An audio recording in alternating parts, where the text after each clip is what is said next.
से बात थी डरो नहीं सावचेत रहो। આજે ઉમેરીએ છીએ ડરો નહીં સાવચેત રહો પરંતુ રોગને હળવાશથી ના લો। હું ડૉક્ટર ઉર્બંદ્રુ lifestyle disease prevention YouTube channel તથા એચસીજી હોસ્પિટલ તરફથી આપ સૌનું અભિવાદન કરું છું। ઇન્ફ્લુએન્ઝા, જેને સાદા શબ્દોમાં ફ્લૂ કહેવામાં આવે છે, અને તેનો એક પ્રકાર એટલે સ્વાઇન ફ્લૂ, જે H1N1 પ્રકારના વાયરસથી થાય છે। આ રોગની માત્રા પ્રતિદિન ભારતમાં અને આપણા રાજ્યના કેટલાક શહેરોમાં વધી રહી છે। આ રોગથી ડરવાની જરૂર નથી, પરંતુ એને હળવાશથી લેવા જેવો પણ નથી।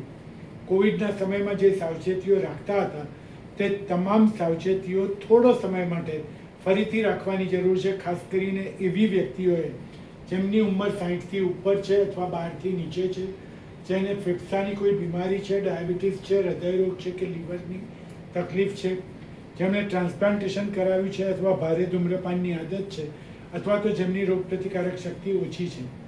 શું સાવચેતી? એક, સમયસર ફ્લૂની રસી લઈ લો, કારણ કે ફ્લૂની રસી લેવાથી રોગની ગંભીરતા થોડી ઘટી જાય છે। ગીર્દીવાળી જગ્યાએ જવાનું ટાળો। કફ, ખાંસી, ઉધરસ ખાતી વ્યક્તિઓથી 6 ફૂટનું અંતર જાળવો। જો ઘરમાં કોઈને આ ચિહ્નો જણાય તો વડીલોથી દૂર રહો। ભીડવાળી જગ્યા પર માસ્ક પહેરવાનો પ્રયત્ન કરો અને માસ્ક યોગ્ય રીતે પહેરો। હાથ સાબુથી અવારનવાર ધોતા રહો।